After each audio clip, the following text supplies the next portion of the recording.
Assalamualaikum warahmatullahi wabarakatuh. Mari kita awali dengan Al-Fatihah. A'udzubillahi minasyaitonirrajim. Bismillahirrahmanirrahim. Alhamdulillahirabbil alamin arrahmanirrahim maliki yaumiddin iyyaka na'budu wa iyyaka nasta'in ihdinas siratal mustaqim siratal ladzina an'amta 'alaihim.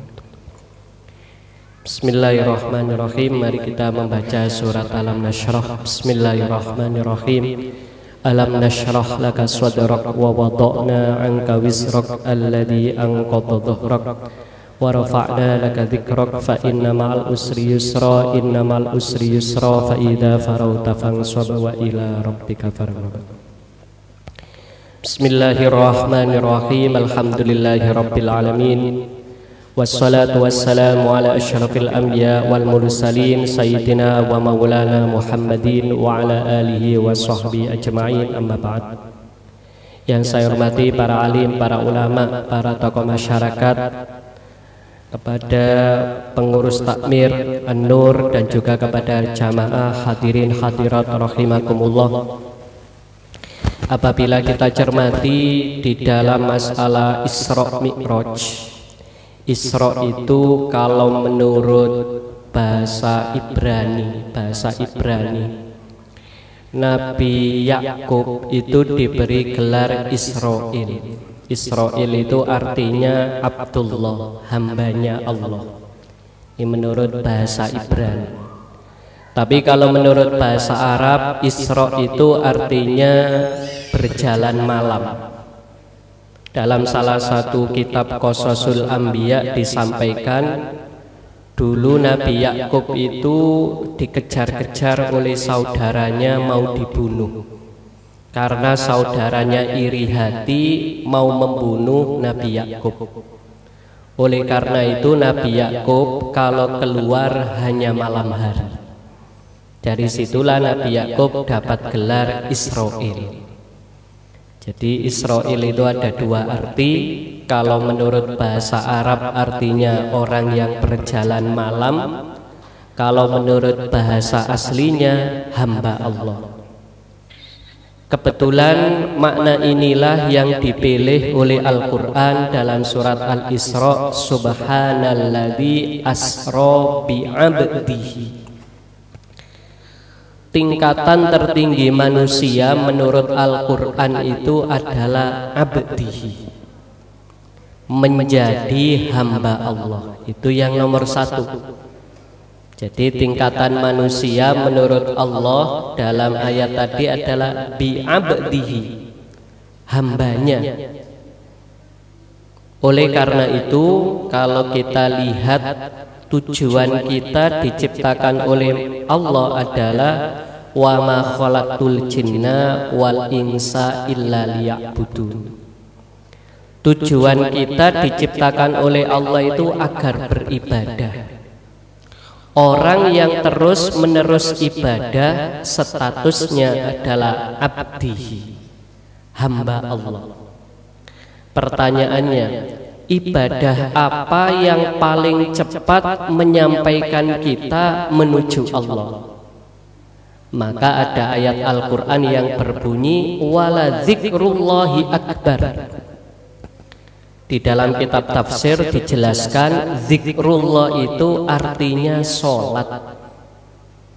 Jadi wala dzikrullahi akbar artinya adalah sholatlah yang paling hebat. Jadi kalau kita ingin bergegas, ingin mendekatkan diri kepada Allah, cara yang dipakai adalah melalui sholat. Hadirin rahimakumullah. Di dalam surat tadi diawali dengan lafal subhana. Subhana itu arti aslinya cepat. Subhana itu arti aslinya cepat atau sangat cepat. Di dalam surat Yasin itu ada ayat yang berbunyi wa kullun fi falaki yasbahun. Segala benda yang ada di angkasa itu sangat cepat kalau bergerak. Sangat cepat, kecepatannya sudah kecepatan cahaya. Ada satu planet ditemukan oleh seorang pakar. Planet itu kecepatannya ada yang mencapai 1 detik itu sekitar 125.000 kilometer. Itu per detik. Digambarkan dengan kecepatan tersebut, kalau kita dari bumi ke bulan cukup 5 menit itu sudah sampai. Ini baru benda angkasa. Apalagi nanti Allah itu mengisra mi'rajkan Rasulullah bukan pakai benda angkasa, tapi pakai makhluk surgawi yang namanya buraq. Ini makhluk bumi saja kecepatannya sudah sangat cepat, apalagi makhluk yang ada di surga. Maka tidak bisa kita bayangkan kecepatannya. Di dalam sebuah riwayat digambarkan saking cepatnya Rasulullah itu di dalam Isra Mi'raj digambarkan ketika Rasulullah itu bangun dari tidur, kemudian kembali lagi, bantal beliau itu masih hangat. Nah, itu kira-kira berapa menit itu? Kita kalau habis tidur, bangun sebentar, kembali lagi, bantalnya masih hangat. Saking cepatnya. Lah ini yang digambarkan dalam ilmu tafsir laila. Subhanalladzi asra bi 'abdi lailan. Dalam ilmu tafsir, tanwin itu salah satunya bermakna sedikit. Jadi lailan itu artinya pada malam yang sebentar. Jadi kalau nerjemahkan apa tadi? Lailan artinya malam yang sebentar, enggak seluruh malam, sebentar. Sekarang kita bayangkan seperti ini. Mungkin Bapak Ibu misalnya ada yang pernah ke Monas, lalu ada tetangganya yang ngomong seperti ini, saya semenit yang lalu barusan dari Monas, sekarang sudah balik lagi. Kira-kira percaya apa tidak? Kalau ada orang ngomong seperti itu percaya apa enggak? 1 menit sudah sampai. Tidak ada yang percaya, enggak masuk akal. Masa ada orang, wong saya saja naik pesawat paling cepat nanti butuh sekian menit. Rumah di Malang menuju ke. Itulah mengapa menurut Ibnu Hajar Al-Asqalani, Allah itu tidak langsung memi'rajkan Rasulullah, tapi mentransit dulu ke Masjidil Aqsa. Kenapa kok harus ke Masjidil Aqsa? Tujuan menurut beliau, tujuannya, hikmahnya adalah sebagai bukti bagi orang-orang yang tidak percaya Isra Mi'raj. Akhirnya orang yang ibaratnya kita kembali ke contoh Monas tadi, orang yang pernah ke Monas itu semua kumpul menemui Rasulullah, diuji. Benar enggak Muhammad ini benar-benar pernah ke Masjidil Aqsa? Diuji, setiap orang tanya satu-satu. Di sana ada apa? Di sana bagaimana bentuknya? Perlu dipahami hadirin rahimakumullah, pada zaman Rasulullah Isra itu yang namanya bait, yang namanya Masjidil Aqsa itu tidak ada. Karena baru dihancurkan oleh Kaisar Titus. Kalau dalam sejarah Masjidil Aqsa itu tidak ada, hancur, dihancurkan, belum ada yang bangun. Di situ hanya berupa puing-puing saja. Tapi di situ ada gambaran-gambaran. Maka orang-orang yang pernah ke Masjidil Aqsa nguji Rasulullah. Posisinya seperti apa, bentuknya seperti apa, warna catnya seperti apa, dan seterusnya. Dan ternyata setiap kali Rasulullah ditanya, jawabannya selalu betul. Kalau ada orang ngaku ke Monas 1 menit, lalu sampean uji, pertanyaan selalu benar, apa kira-kira hati kita? Oh, memang dia benar-benar ke sana. Nah, ini manfaatnya. Ini manfaat pertama kenapa kok ke Masjidil Aqsa. Yang kedua, manfaatnya adalah di Masjidil Aqsa ini merupakan simbol bahwasanya Rasulullah adalah Sayyidul Anbiya wal Mursalin, pimpinannya para nabi dan rasul. Nabi Muhammad itu diceritakan ngimami seluruh nabi dan rasul yang sudah wafat. Sudah pasti nabi dan rasul sudah wafat, tapi sholat diimami oleh baginda Rasulullah Shallallahu Alaihi Wasallam. Dalam riwayatnya Abu Dzar disampaikan, wahai Rasulullah, berapa banyak yang jenengan imami saat di Masjidil Aqsa? Rasulullah jawab, ada 124.000 nabi dan ada sekitar 313 rasul. Ada berapa tadi? 124.000 nabi plus 313 rasul. Nah, kita ini yang wajib diketahui kan cuma 25 rasul. Tapi Rasulullah itu ngimami sekian. Makanya hadirin rahimakumullah, ini adalah simbol Rasulullah itu adalah Sayyidul Anbiya wal Mursalin, pimpinannya. Hadirin rahimakumullah, kita tarik ke belakang ke sejarah. Kenapa ada Isra Mi'raj? Itu alasannya ada dua, paling tidak. Secara pribadi Rasulullah Shallallahu Alaihi Wasallam itu baru saja ditinggalkan dua pendukung utama beliau.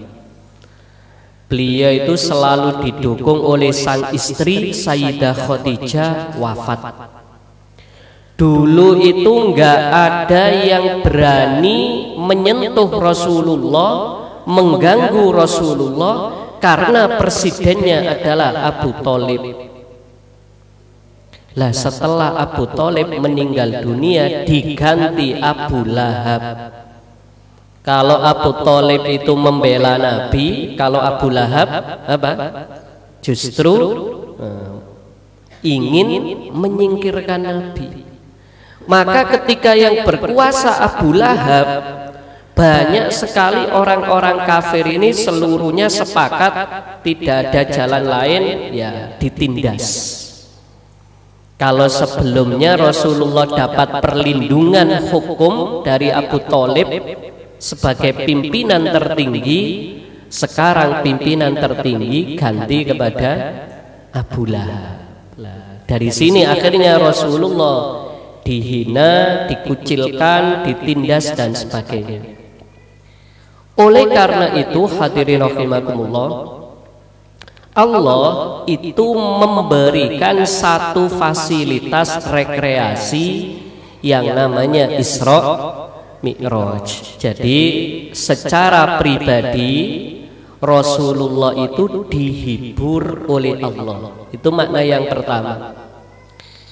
Makna yang kedua hadirin rahimakumullah, Rasulullah kalau menurut dalam kitabnya Mi'raj Al-Qushairi disampaikan, Mi'raj itu terjadi sekitar tahun 12 kenabian. Tahun 12 kenabian. Jadi Rasulullah jadi nabi selama 12 tahun baru Rasulullah Isra Mi'raj, yang berarti kewajiban sholat 5 waktu baru diwajibkan. Nah ini maknanya sangat besar sekali. Rasulullah itu untuk membangun masyarakat yang mau sholat butuh pendidikan akidah nggak kurang dari 12 tahun. Jadi kalau sekarang kita punya keluarga, punya anak kok sholatnya masih males, kenapa kok males? Mungkin pondasi akidahnya masih belum kuat. Pondasi akidahnya masih belum kuat. Rasulullah dulu sebelum mewajibkan sholat 5 waktu membangun akidah umat muslim itu 12 tahun. Nah, oleh karena itu ini bisa kita tarik pelajaran. Kalau kita ingin putra-putri kita nanti tidak perlu kita kawal, tidak perlu kita awasi, sudah otomatis autopilot, otomatis sholat tanpa perlu diperintah, maka sejak kecil perlu dididik akidahnya. Sholat bukan untuk cari rezeki. Wa aqimis sholata li dzikri. Jadi tidak ada sholat itu untuk cari rezeki, tidak ada apa. Wa aqimis sholata li dzikri. Sholatlah untuk mengingatku. Atau dalam ayat yang lain seperti ini.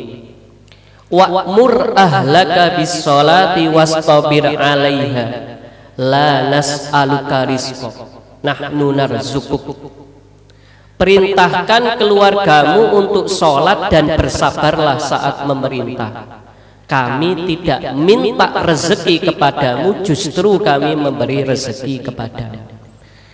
Ini tentang sholat.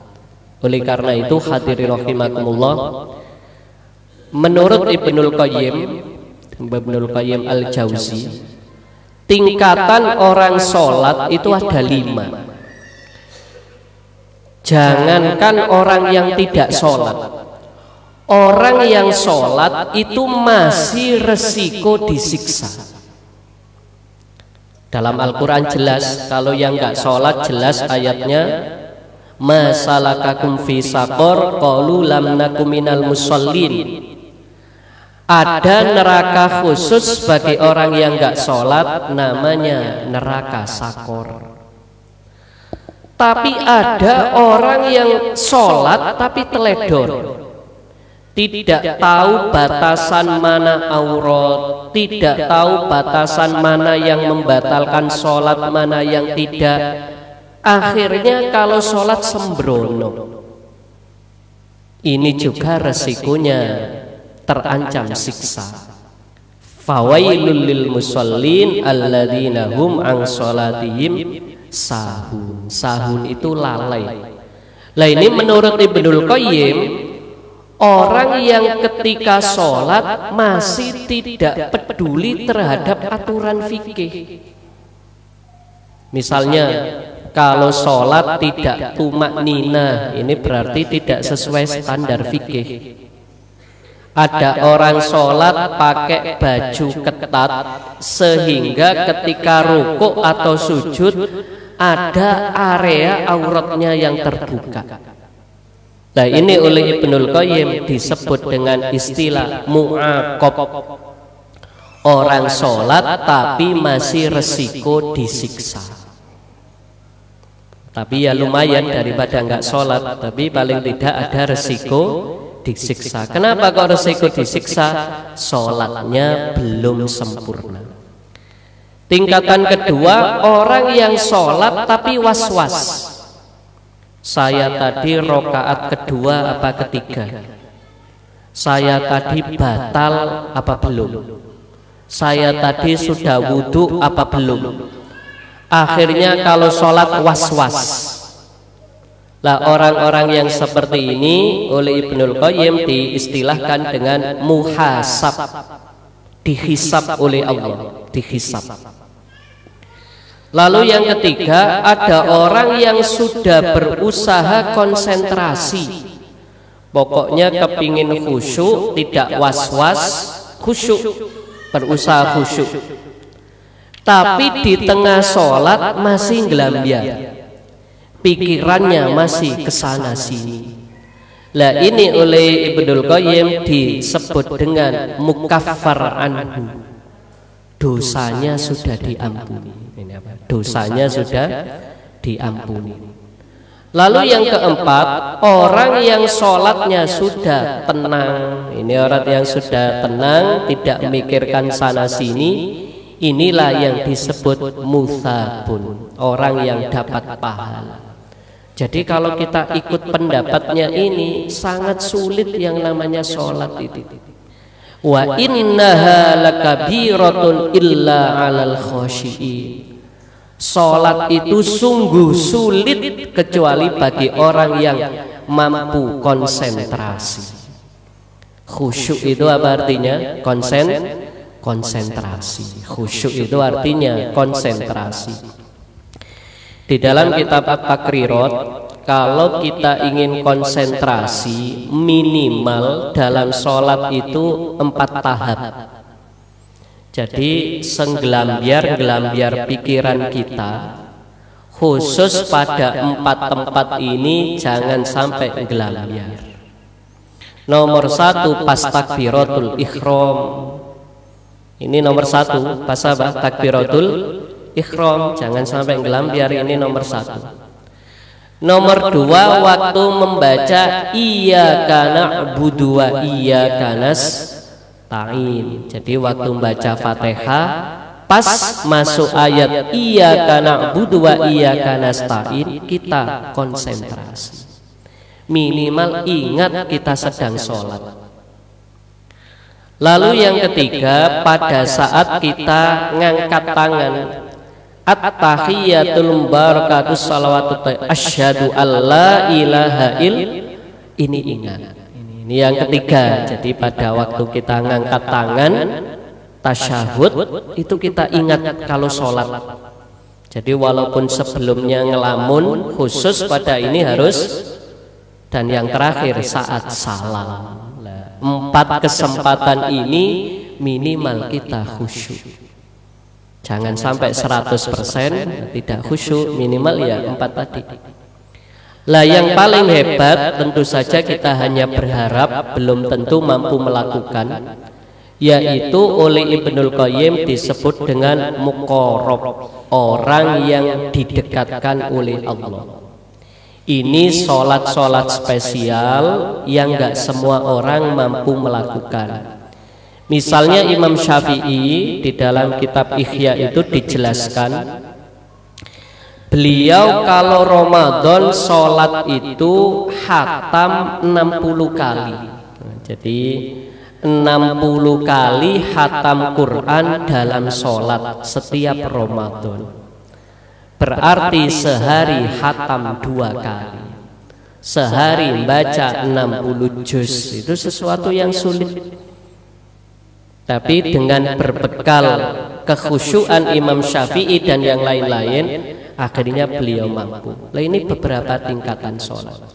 Tapi yang paling kita tekankan adalah minimal kita kalau sholat, 1, perhatikan aturan fikihnya. Yang kedua, berusahalah semaksimal mungkin memenuhi standar minimal khusyuk. Tadi 4 kali tadi standar khusyuk itu 4 kali. Itu 4 takbiratul ihram, iyyaka na'budu wa iyyaka nasta'in, asyhadu alla ilaha illallah sama salam. Insyaallah kalau ini yang kita kejar. Lambat laun. Hadirin rahimakumullah.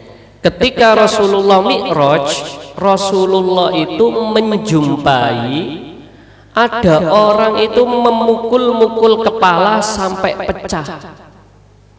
Setelah pecah, tumbuh lagi. Mukul-mukul lagi, pecah lagi, tumbuh lagi, dipukul tiap hari. Rasulullah tanya, "Wahai Jibril, siapa itu?" Itu adalah orang yang dulu ketika di dunia tidak mau sholat. Sekarang dia begitu menyesalnya karena telah meninggalkan sholat, akhirnya memukul-mukul kepala. Jadi seperti itu hadirin rahimakumullah.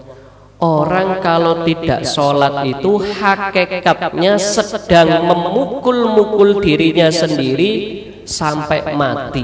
Itu hakikat. Kita harus tahu ya, di dunia ini ada yang terlihat, ada hakikat. Tadi apa? Ada yang terlihat, ada yang hakikat. Kalau yang terlihat orang tidak sholat biasa-biasa saja, kita enggak. Tapi hakikatnya orang yang tidak sholat itu sama seperti memukul-mukul kepalanya sampai mati. Ini saya kasih sebuah hadis. Suatu ketika Rasulullah itu dipamiti oleh Sayyidah Aisyah. Sayyidah Aisyah ini mau nonton. Nah, kalau zaman dulu nonton hiburan, nonton permainan. Oleh Rasulullah diizinkan. Saya izinkan, tapi kamu tidak boleh menggunjing.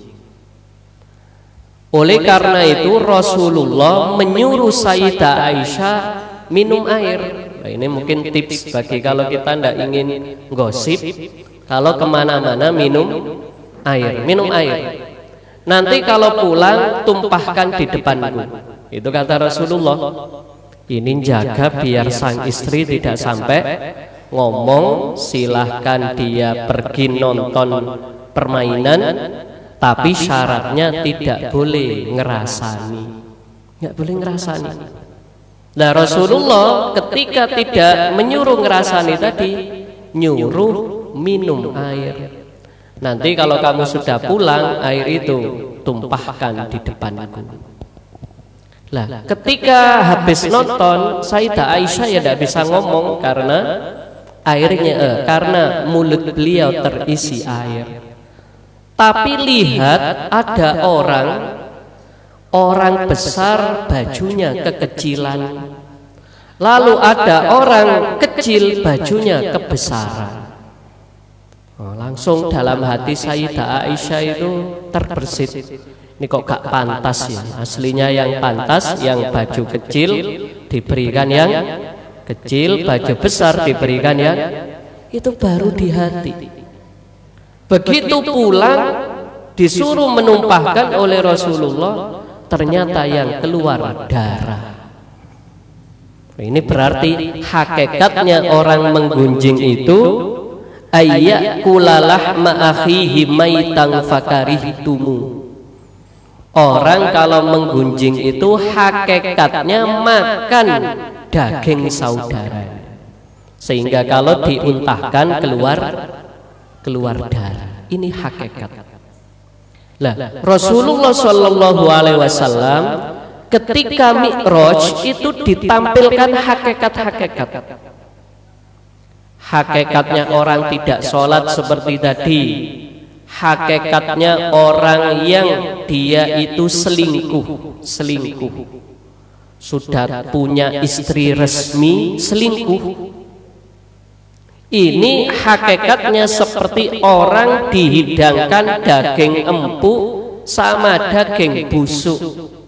Dia milihnya daging busuk. Ini seperti itu. Ada lagi orang kalau dia itu berjuang di jalan Allah, baunya wangi, yaitu masyitoh. Sayyidah Masyitoh ini tukang rias atau tukang babysitter atau yang merawat anak di zaman Fir'aun. Sayyidah Masyitoh ini wafat dalam keadaan membela Islam, wangi. Nah, ini intinya apa? Orang kalau membela Islam, membela agama, hakikatnya wangi. Ini seluruh. Dari sinilah mengapa Al-Quran itu menyampaikan bahwa fungsi Isra Mi'raj itu adalah membuat Rasulullah semakin meyakini hakikat sesuatu. Ini Rasulullah. Hadirin rahimakumullah. Untuk beberapa hikmah yang mau saya sampaikan di sini, mungkin dalam hal pendidikan. Ini yang mau saya sampaikan adalah ada 8 nabi Rasul yang dijumpai oleh Rasulullah dalam perjalanan dari langit pertama sampai langit ke-7. Nabi-nabi atau rasul-rasul ini punya banyak keistimewaan yang bisa kita terapkan saat mendidik keluarga kita. Ini yang pertama. Di langit pertama Nabi Muhammad itu ketemu Nabi Adam. Nabi Adam itu waktu noleh ke kanan seneng, gembira, tapi waktu noleh ke kiri menangis. Ditanya oleh Rasulullah, mengapa demikian? Ketika noleh ke kanan, lihat anak cucu beliau yang masuk surga. Ketika nengok ke kiri, lihat anak cucu yang masuk neraka. Nah, sekarang kita punya dua pilihan. Kita ini mau mendidik anak kita jadi Qabil apa Habil? Mau yang mana? Kita kepinginnya yang mana? Qabil apa?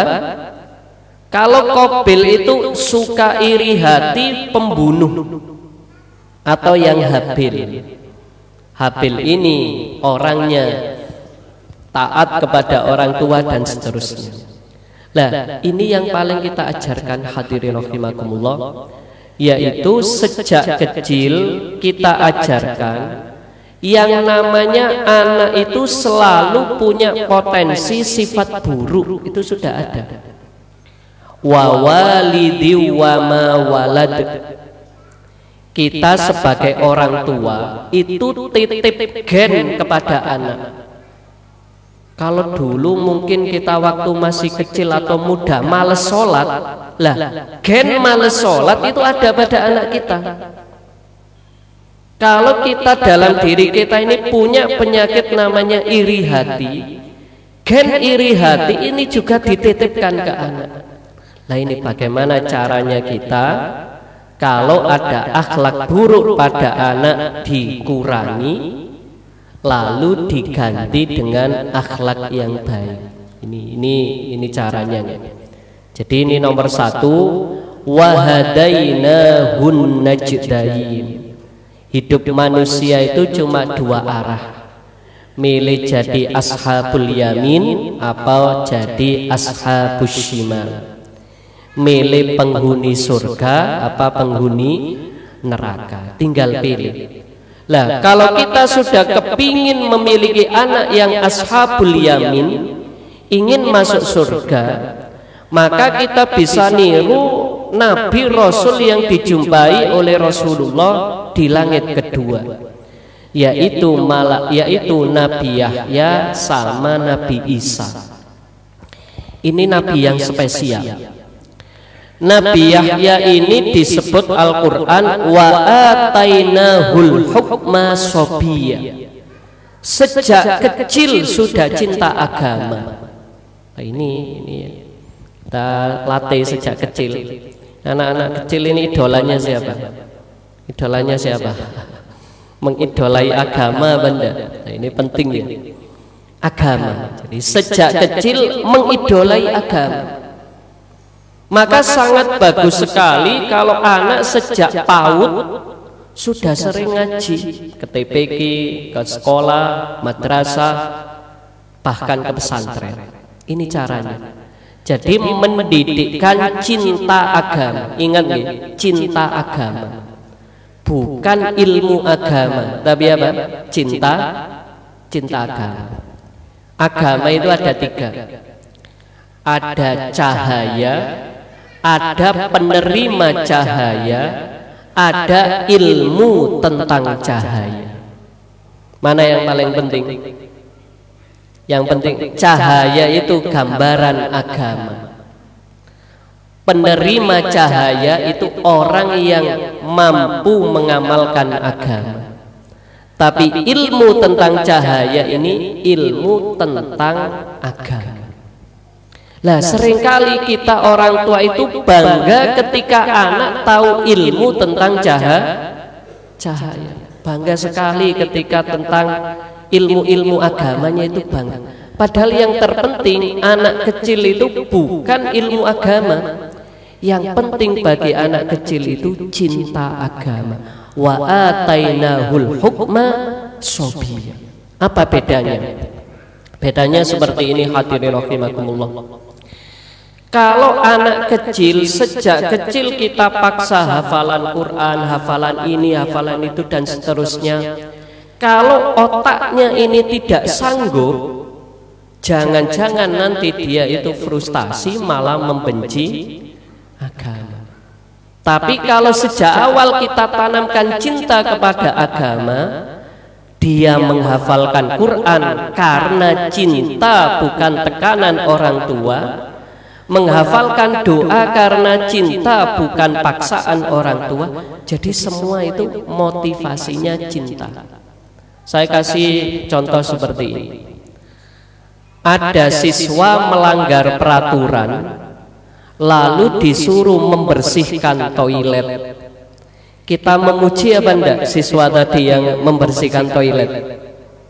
Kenapa kok tidak kita puji? Karena dia melakukannya secara terpaksa.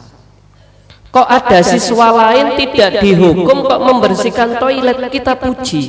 Kenapa? Dia melakukannya secara sukarela. Maka di sini hadirin rahimakumullah harus kita bedakan, ilmu agama tidak sama dengan beragama. Ada enggak orang yang fikihnya 9, rapotnya 9, tapi sholat subuhnya jam 9? Ada apa enggak? Fikihnya nilainya 9, tapi sholat subuhnya. Ini berarti ngerti ilmu tentang cahaya tapi belum dapat cahaya. Atau dibalik, anak yang nggak ngerti fikihnya dapat 6, tapi sholatnya itu taruhlah jam 4 lah, sholatnya jam 4 pagi-pagi. Ini orang yang dapat cahaya meskipun belum dapat ilmu tentang cahaya. Lah, di sini yang dalam Rasulullah itu seperti ini. Kalau dalam hadis, muru auladakum bis sholat. Disuruh anaknya untuk sholat sejak kecil, ketika usia 6 tahunan. Ini jadi intinya sejak kecil sudah dilatih cinta agama. Ini cinta. Jangan sampai anak kita trauma gara-gara dipaksa oleh orang tua, dia trauma terhadap agama. Tanamkan dulu cinta. Termasuk trauma seperti ini. Kita seringkali memperkenalkan Allah itu dengan neraka, bukan dengan surga, bukan dengan yang lain. Padahal kalau dalam Al-Quran, kalau kita mengenalkan Allah, jangan kenalkan nerakanya, tapi kenalkan surganya, kenalkan tanda-tanda kekuasaannya dan seterusnya. Saya kasih contoh. Kalau kita mau mendidik anak sholat, jangan buru-buru kalau kamu nggak sholat kamu masuk neraka. Kalau kita sudah sejak awal sudah seperti itu, apa? Nganggap Allah itu menakutkan. Tapi coba kita sejak awal melatih anak kita, wahai anakku, kita ini kalau dalam hidup itu butuh kepada Allah. Kalau kita ingin semua keinginan kita dikabulkan Allah, maka kita perlu mendekat kepada Allah. Nah, dari situ kita bawa anak tadi cinta sholat bukan karena takut neraka, tapi karena ingin berdekatan dengan Allah dan seterusnya. Ini cara mencintai agama. Yang kedua, wabarrom biwalidati. Nabi Isa itu sejak kecil sudah membela orang tuanya. Malah ada mukjizatnya Nabi Isa itu, masih bayi sudah bisa ngomong. Ketika dituduh berzina, si putra, yaitu putranya Maryam, yaitu Nabi Isa, bisa ngomong membela sang ibu. Lah dari sini bisa dipahami, selain cinta agama, latihlah anak berbakti kepada orang tua. Bagaimana caranya? Menurut Rasulullah, birru abaakum tabirru abnaukum. Berbaktilah pada orang tuamu, niscaya anakmu akan berbakti kepadamu. Nah, ini caranya Rasulullah. Kalau kita ingin anak kita berbakti kepada kita, caranya apa? Kita yang berbakti kepada orang tua kita.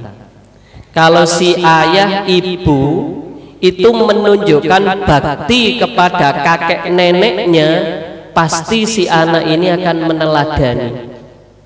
Tapi kalau si ayah ibu ini tidak menunjukkan bakti kepada ayah ibunya, maka si anak ya nanti ikut-ikutan. Maka ini cara berbakti kepada orang tua. Ini Nabi ketiga. Pada yang ke langit ketiga, Rasulullah Shallallahu Alaihi Wasallam ini menjumpai Nabi Yusuf. Hadirin rahimakumullah. Apa istimewanya Nabi Yusuf? Istimewanya Nabi Yusuf ini tidak mudah digoda oleh lawan jenis. Wa ma ubarri'u nafsi innan nafsal ammaratun bisu'i illa ma rahima rabbi. Dibayangkan seperti ini kalau di dalam Al-Quran, Zalikho atau Zulaikho itu orang yang cantik, tinggal sendirian dengan Nabi Yusuf di kamar, kamarnya dikunci, pintu istananya dikunci, gerbang di depan dikunci. Kalau ada laki-laki perempuan di kamar sendirian, kamarnya dikunci, rumahnya dikunci, gerbangnya dikunci, kira-kira lanjut zina apa gagal? Itu kalau imannya nggak kuat mesti akan berzina. Tapi khusus Nabi Yusuf tidak sampai berzina. Lah sekarang putra-putra kita ini butuh yang seperti ini, butuh perlindungan agar jangan sampai terjerumus dalam hubungan lawan jenis. Ya harus dijaga. Rasulullah itu saking ketatnya, kalau kita punya anak laki-laki dan perempuan, kalau sudah usia 10 tahun nggak boleh tinggal seranjang. Bayangkan sama-sama anak. Kita punya anak laki-laki, anak perempuan, usia 10 tahun, nggak boleh tidur seranjang. Apalagi teman sekolah. Ini belajar bareng nggak apa-apa, ini laki-laki perempuan. Kalau sejak kecil sudah terbiasa bergaul laki-laki perempuan, lambat laun apa? Lambat laun ya bisa terjerumus tadi. Makanya hadirin rahimakumullah, perlu kita jaga. Bagaimana cara menjaganya? Kita tiru doanya Ashabul Kahfi. Ini saya kira doa yang bisa kita amalkan agar jangan sampai putra-putri kita ini terjerumus dalam hubungan lawan jenis yang nanti menjerumuskan. Rabbana atina min ladunka rahmah wa hayyi lana min amrina rasyada. Lah ini, ya Allah mohon aku engkau beri rahmat. Orang rahmat itu berarti dijauhkan dari laknat. Kalau orang sudah dijauhkan dari laknat, maka insya Allah terjaga dari hal-hal yang negatif. Kedua, wahai lana min amrina rasyada. Ya Allah berikan aku kedewasaan bersikap. Rasyada itu dewasa. Lah orang kalau dewasa bersikap, kira-kira milih mana? Berzina kemudian nanti masuk penjara, apa menjaga diri dari perzinahan? Kalau orang dewasa pikirannya, insya Allah akan menjaga dari perilaku negatif. Nah ini yang perlu kita lakukan. Hadirin rahimakumullah. Caranya berikutnya bagaimana? Rasulullah ketemu Nabi Nabi Idris. Idris ini adalah nabi yang pertama kali bisa menulis. Dari sini dari kata Idris darosa nanti jadi bahasa Arab madrasah. Madrasah, dirosa itu sama artinya. Dari Nabi Idris ini kita belajar kalau kita kepingin merawat anak itu jangan apa istilahnya itu. Cara merawat anak kalau menurut tadi, berikanlah mereka pendidikan. Cara menghadapi itu berilah pendidikan. Insya Allah kalau anak itu dapat pendidikan, dia tahu mana yang baik dan mana yang buruk. Dan kalau anak sudah diberi pendidikan, tidak perlu banyak diawasi, karena dia sudah bisa mengendalikan diri. Ini pentingnya pendidikan. Pendidikan itu bisa pesantren, bisa kampus, dan seterusnya. Ini beberapa rasul yang bisa kita tarik hikmah, bagaimana agar keluarga kita itu menjadi keluarga yang sebaik-baiknya. Walhasil untuk kesimpulan pada materi kesempatan ini, yang pertama adalah, hadirin rahimakumullah, yang pertama adalah inti daripada Isra Mi'raj itu adalah bagaimana cara kita meningkatkan diri ibadah kita agar menjadi abdihi, hamba Allah yang terbaik. Sedangkan cara tercepat terbaik untuk menghamba adalah memperbaiki sholat. Yang kedua, hadirin rahimakumullah, bahwa segala sesuatu itu ada hakikatnya. Kalau kita mengetahui hakikat sesuatu, akan lebih meyakini sesuatu tersebut. Setiap amal kebaikan ada hakikatnya, setiap dosa ada hakikatnya. Orang yang rajin amal jariah, hakikatnya seperti orang yang menanam lalu panen terus-menerus. Orang yang nggak mau sholat, hakikatnya orang yang memukul-mukul kepalanya sendiri sampai pecah. Ini hakikat. Dan inilah yang digambarkan di dalam Mi'rajnya Rasulullah. Dan yang terakhir adalah seluruh hikmah-hikmah yang ada dalam peristiwa Isra Mi'raj perlu kita gali, kita pelajari, kita jadikan sebagai ibrah, sebagai pelajaran untuk membina keluarga kita, agar keluarga kita menjadi seperti apa yang ada di dalam doa.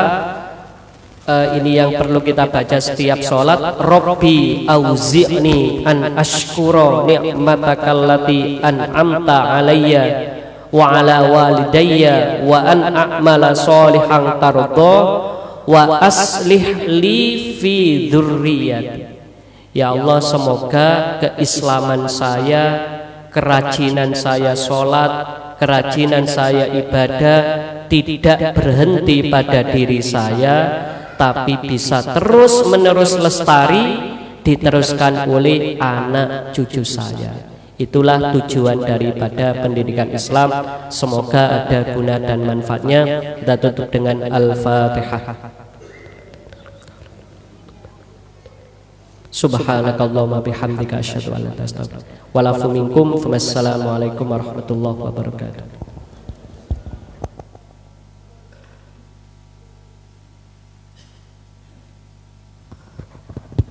Alhamdulillah, makaten wau majelis taklim kita isi dipun sampaikan oleh Ustaz Rasyidin kelawan hikmah Isra wal Mi'raj